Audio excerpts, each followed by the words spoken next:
بسم اللہ الرحمن الرحیم الحمدللہ العلیم الوارث الحکیم الباعث والصلاة والسلام علی خیر الخلائق محمد الذی جاء بافضل الطرائق وہدی لاقوم المناہج اما بعد فاعوذ باللہ من الشیطان الرجیم بسم اللہ الرحمن الرحیم هو الذی ارسل رسولہ بالہدی ودین الحق لیظہرہ علی الدین کلہ ولو کرہ المشرکون آمنت باللہ صدق اللہ العظیم۔ عزیز ساتھیو، آج ہمارا تفسیر اشاری کا یہ دوسرا درس ہے اور آج ہمارے درس کا موضوع ہے وہ قرآن مجید کی تفسیر اشاری کی اہمیت کیا ہے اور اس کے اثرات کیا ہیں۔ اللہ تبارک و تعالیٰ نے قرآن مجید کی سورہ توبہ کی آیت نمبر 33 میں فرمایا وَالَّذِي أَرْسَلَ رَسُولَهُ بِالْهُدَىٰ کہ اللہ تبارک و تعالیٰ نے اپنے نبی صلی اللہ علیہ وسلم کو ہدایت دے کر بھیجا ودین الحق اور دین حق کے ساتھ لیظہرہ علی الدین کلہ تاکہ وہ اس دین کو دوسرے ادیان پہ غالب کر دیں ولو کرہ المشرکون اور اگرچہ یہ بات مشرکین کو بری ہی کیوں نہ لگے۔ تو نبی رحمت صلی اللہ علیہ وسلم کی اس کائنات میں آمد کا مقصد جو تھا وہ لوگوں کو دین اسلام سے روشناس کروانا تھا، اور نبی رحمت صلی اللہ علیہ وسلم جب جس وقت اس کائنات میں تشریف لائے تو ہم تھوڑا سا اس کے پس منظر میں دیکھتے ہیں کہ اس وقت اس دنیا کی حالت کیا تھی، اور اس کے تناظر میں پھر ہم دیکھیں گے کہ نبی رحمت صلی اللہ علیہ وسلم نے کن بنیادوں پر اسلام کی آبیاری کی کہ اسلام پوری دنیا تک پھیل گیا۔ اس وقت اس کائنات اس دنیا میں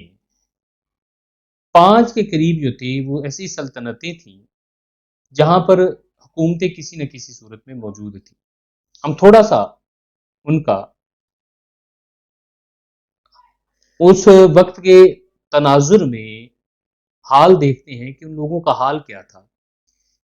ایران تھا، یہ لوگ ان کا مذہب مظاہر پرستی تھا، یہ مظاہر فطرت کی پوجا کرتے تھے، اور ان میں توہم پرستی، مذہبی اعتبار سے توہم پرستی جو تھی یہ بھی غالب تھی، اور ان کی توہم پرستی میں ان کا حال یہ تھا کہ ان کی تاریخ پڑھیں تو یہ لوگ اپنی بیٹیوں اور بہنوں سے نکاح کرتے تھے، اور اس فرسودہ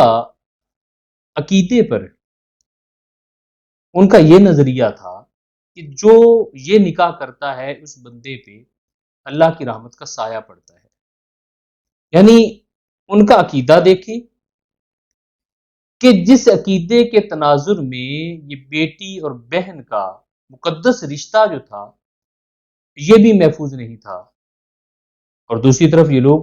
مظاہر فطرت کو سجدے کرتے تھے، اور ان کی سیاسی حالت یہ تھی کہ نوشیروان جو اپنے عدل کے اعتبار سے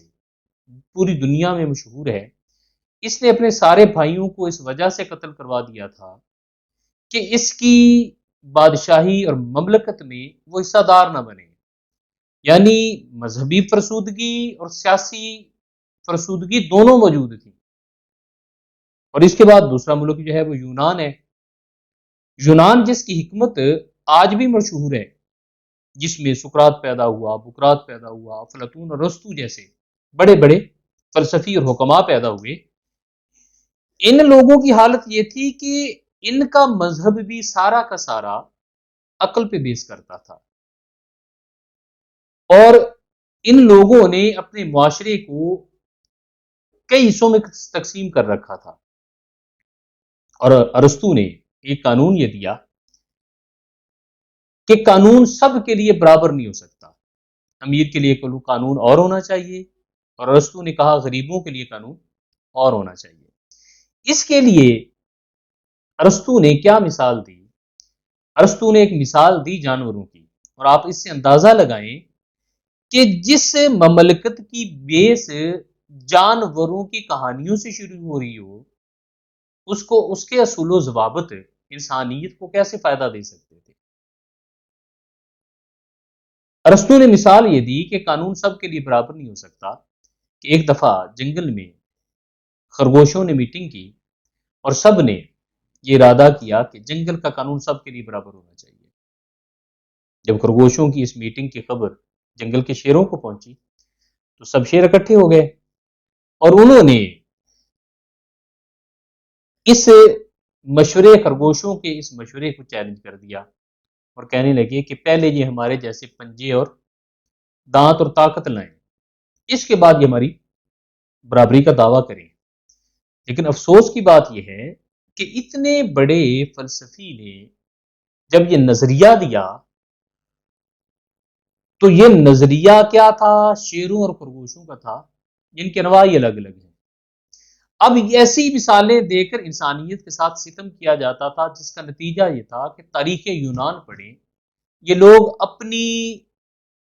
ہوس اور خواہش میں انسانوں کی قربانی کرتے تھے، انسانوں کو ذبح کرتے تھے، اور انسان ہی انسان کی جان لیتا تھا۔ روم تھا، یہ بھی بت پرست تھے۔ پھر چین اور ہندوستان آتے ہیں، یہ بھی بت پرست تھے۔ اور آپ دیکھیے کہ ہندوستان کے مذہب میں آج بھی یہ فرسودہ قانون موجود ہے، جس کو ہم ستی کی رسم کہتے ہیں، کہ شوہر مر جائے تو اس کو آگ میں جلنا ہوتا ہے، اس کی لاش کو، لیکن اس کے ساتھ اس کی زندہ بیوی کو بھی جلنا پڑتا تھا۔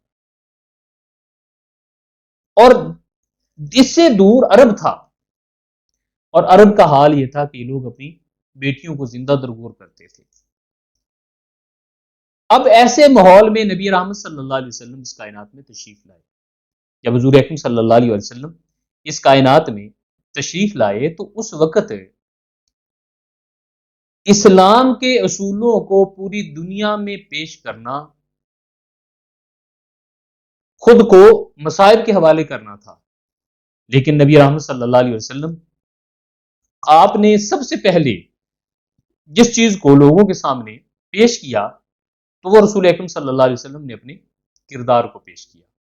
اور حضور اکرم صلی اللہ علیہ وسلم نے جب لوگوں کے سامنے اپنی نبوت کا اعلان کیا، انہوں نے نبی رحمت صلی اللہ علیہ وسلم سے آپ کی رسالت کی دلیل مانگی، تو حضور اکرم صلی اللہ علیہ وسلم ارشاد فرمانے لگے، قد لبثتم فیکم امرا افلا تعقلون،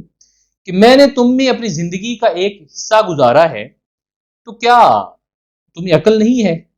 تو نبی رحمت صلی اللہ علیہ وسلم نے تعلیمات پیش نہیں کی ہیں۔ سب سے پہلے رسول اللہ صلی اللہ علیہ وسلم نے ان کے سامنے اپنا کردار پیش کیا ہے،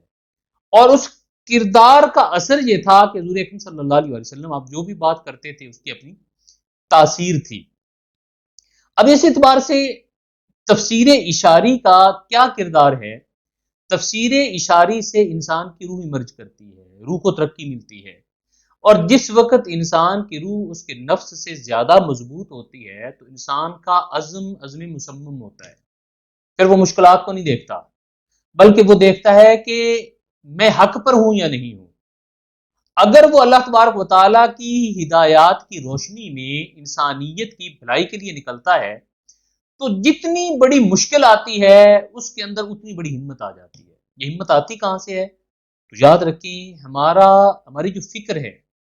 یہ دو طرح سے بڑھتی ہے، ایک اخلاص اور کردار سے، دوسرا نفس اور حرص سے۔ اگر انسان کی جو ہمت ہے یہ اخلاص اور کردار سے بڑھے تو اس سے بندے کو خدا کا قرب ملتا ہے، اور یہ خدا کا قرب مشقت میں انسان کو لذت دیتا ہے۔ اور اگر یہ انسان کی فکر حرص، لالچ